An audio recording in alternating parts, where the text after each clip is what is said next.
What if the reason that you keep ending up in the same cycles isn't because you're lazy or unmotivated?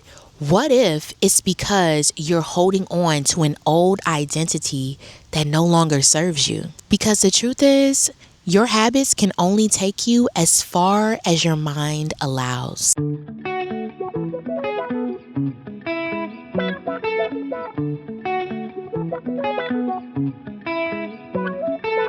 Welcome to another episode of the Pretty Aligned Podcast, the space where we shift perspectives, reframe the way we think, and step into alignment with who we're truly meant to be. I'm your host, Octavia Darling, and every week we'll have real conversations that helps you reframe your mindset, overcome limiting beliefs, and create a life that feels good from the inside out. So grab your coffee, tea, your journal, or just your open mind and get ready to receive.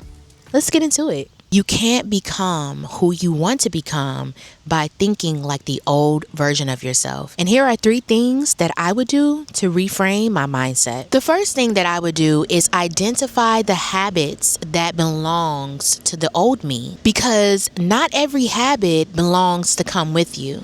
This could look like self-sabotage, procrastination, settling, talking negatively about yourself, or even playing small. This is in alignment with limiting beliefs. And if you've been rocking with me for some time, then you know that I talk a lot about the importance of letting go of those limiting beliefs. Now, some habits are not bad because they're harmful. They're bad because they're keeping you stuck.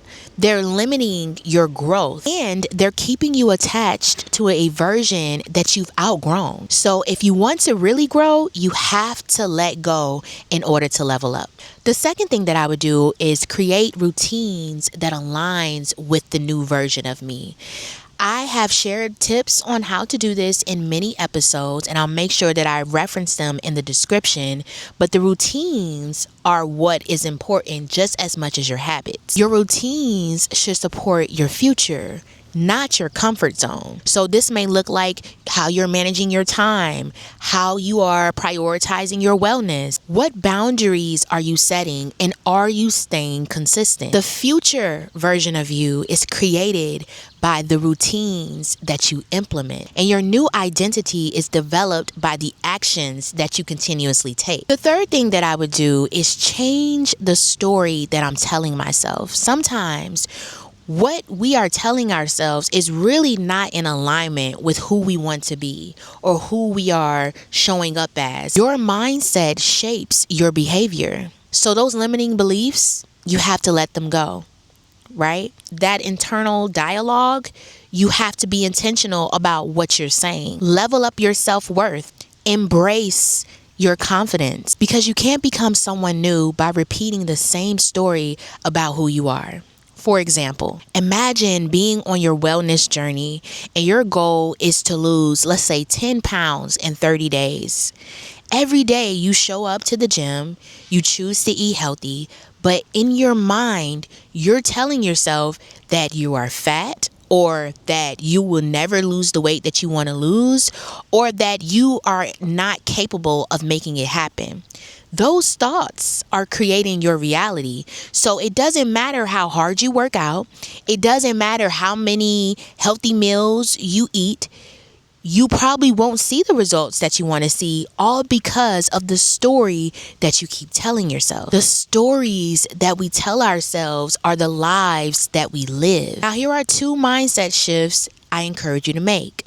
The first one is, I am not who I used to be. At some point, you have to give yourself permission to evolve. So release those old labels. Now, one thing I will say, speaking from experience, people love to hold on to the old version of you, but you must learn how to release those old labels. Also, let go of past mistakes. Maybe you've made many mistakes in your past, and the regret and shame that you experience from them are still holding on to you. you have to let it go. And you may be the person who speaks negatively about yourself very often. You may say things like, oh, I'm so bad with money. I'm not disciplined. I never finish anything. That energy attached to that way of thinking and speaking is holding you back, because those statements may have been true at some point in your life, but they don't have to define your future. The second mindset shift I would make is my identity creates my results. Habits follows identity. Confidence follows evidence, and results follows repetition. The strongest form of motivation is believing that you're the type of person who can make it happen. Right now, for example, you guys, and this is becoming a habit now that I think about it, I'm loving the routine that I'm creating for myself where I film my podcast episodes after I do my morning walks, because it just allows me to still be in the state of mind of peace, of clarity, and just being in an environment, which is nature, where I feel the most alive. But today I'm on auntie duty. Right after I finish filming this podcast, I have a lot to do with my nieces and nephews, taking them to camp, making sure they're getting their summer schoolwork done, all kinds of things, all while working.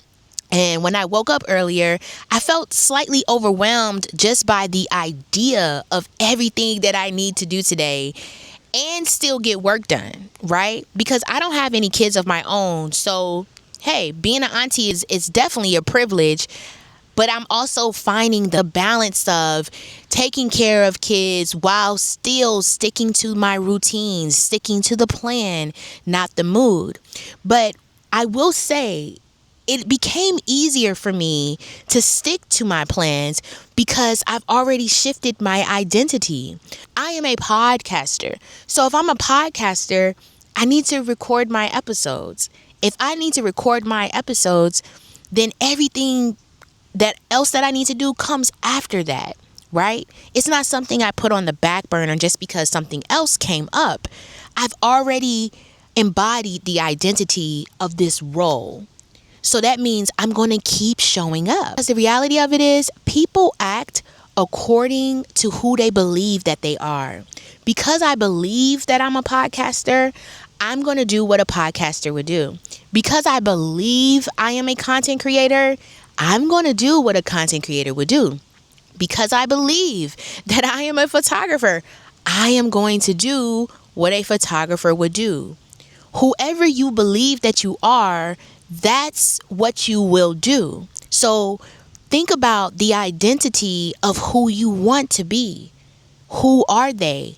And what would they do? Because transformation is not about becoming someone else. It's about becoming who you've always been capable of being. Now let's go over some relatable scenarios. The first one is outgrowing old environments. I actually had this conversation with a friend recently about how a lot of our issues are environmental. They are environmental. You change your environment, next thing you know, you're not experiencing that problem. And this may look like feeling disconnected from old friendships, or maybe having new goals, and the environment that you're in, the people that you're around, they don't support that. And you may often find yourself feeling guilty for changing. But here's the thing, growth can feel lonely because your identity is evolving. The second relatable scenario is the person who holds on to old labels. You're the type of person who says things like, oh, I'm shy, or I'm lazy, I'm not confident. You speak so poorly about yourself. I would encourage you to stop reinforcing an identity that you're trying to leave behind. And the third scenario is becoming unrecognizable to yourself. You've set boundaries, you prioritize wellness, and you've become more disciplined. And suddenly you feel uncomfortable. This is not an indication that you're losing yourself. This is an indication that you've shifted identities and now you're meeting a new version of yourself. The growth requires releasing old identities. You are allowed to change. Your habits reflect who you are. Now, here are some relatable points I like to share. Growth requires releasing old identities. You are allowed to change. Your habits, they reflect who you believe that you are. Mindset shifts creates behavior shifts. Reinvention is uncomfortable. The old version of you isn't bad. They're just not allowed to go where you're headed. And identity drives consistency. Now, I have a book recommendation for this episode. If you are someone who wants to really learn how to implement habits, create the routines, and shift your identity, check out the book Atomic Habits by James Clear. I've read that book probably about 2 or 3 times. And when I tell you, it literally teaches you the importance of becoming 1% better each day, how to create actionable steps to reach those goals, and how to implement the atomic habits. It's a life changer. Now, your assignment for this week is to identify one habit, one belief, and one routine that does not align with the identity of who you're becoming, and replace it with what does. Now, let's go over some questions for you to reflect on. What habits belongs to the version of me that I've outgrown? What identity am I reinforcing through my daily habits? What story do I keep telling myself that no longer serves me? Who am I becoming through my current routines? What would change if I truly believed that I was capable? And am I holding onto an old version of myself out of familiarity? The goal isn't to become someone completely different. The goal is to become someone whose habits, mindset, and actions finally aligns with the life they're asking for. Thank you for hanging out with me today on the Pretty Aligned podcast. I hope that this episode gave you a fresh perspective or a new way to see yourself. Remember, small shifts create big change. If you love today's episode, share it with a friend who needs it, and make sure that you're subscribed so that you don't miss the next reset. Until then, keep aligning, keep growing, and keep becoming the best version of you. I'll see you in the next episode.